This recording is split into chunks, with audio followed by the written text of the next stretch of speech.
I'm going to demonstrate today how to knit a picot hem.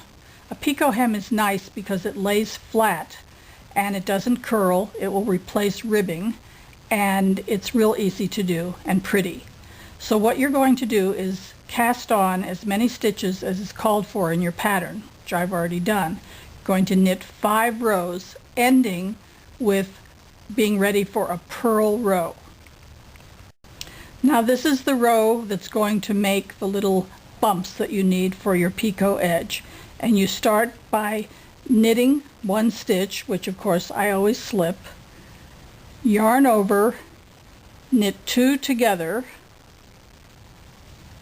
yarn over, knit 2 together, continue doing this till you get to the end of the row. It's very simple. Yarn over, knit 2 together, yarn over, knit 2 together. Again, that's yarn over, knit 2 together, yarn over, knit 2 together. Remember, you have the wrong side facing you. Yarn over, knit 2 together, yarn over, knit 2 together, yarn over, knit 2 together. Remember, every time you do a yarn over, you're adding a stitch. When you knit 2 together, you're decreasing a stitch.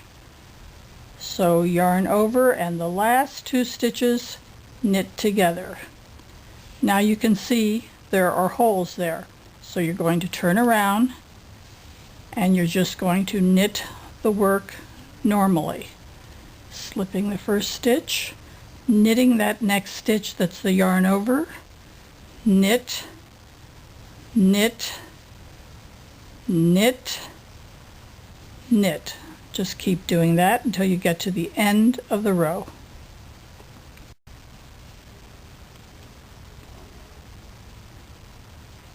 Just keep going, knitting every stitch, the yarn over stitch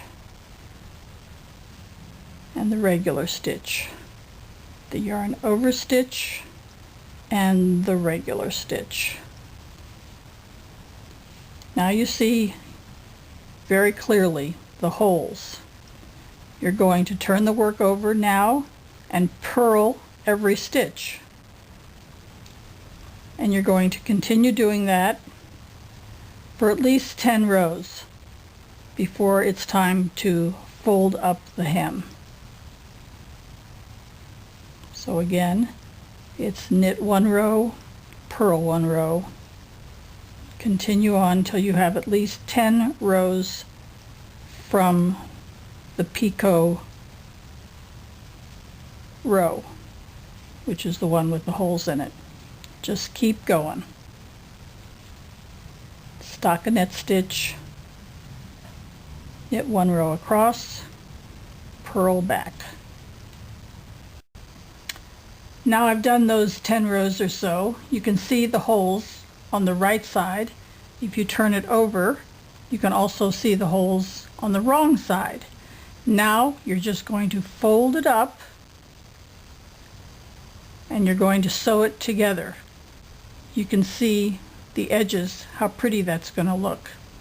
So you're going to take a needle, and using the tail end, I'm not sure if I remember to say in the beginning to make sure to have a long tail, you're just going to start stitching it together. Normally you would do this after the garment is finished, but for demonstration purposes I'm going to show it to you this way.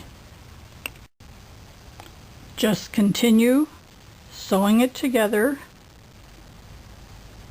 taking 1 stitch, pulling it through, take another stitch, pull it through. You might find that it's easier for you if you pin it first, but I've done this so many times I didn't bother doing that. So just keep going, stitch by stitch, all the way across.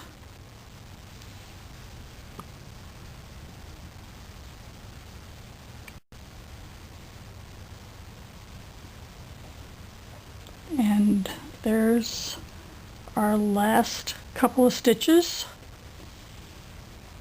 And what you want to do with this tail that's left over, you're going to sew this little side part together and then just stick that through, pull like that, stick through, not going all the way through, but just kind of burying it. And then you're just going to cut off that thread like so. It won't go anywhere, it's buried. You're going to go around to the other side, do the same thing,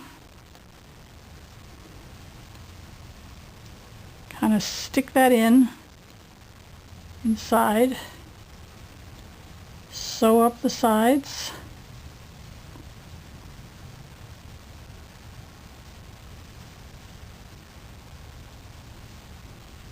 and do the same thing. Have it go through, not all the way through, just kind of burying it. And then you're going to cut it off like so. And that's the back side of the picot edge. Turning it over, you'll see the front side.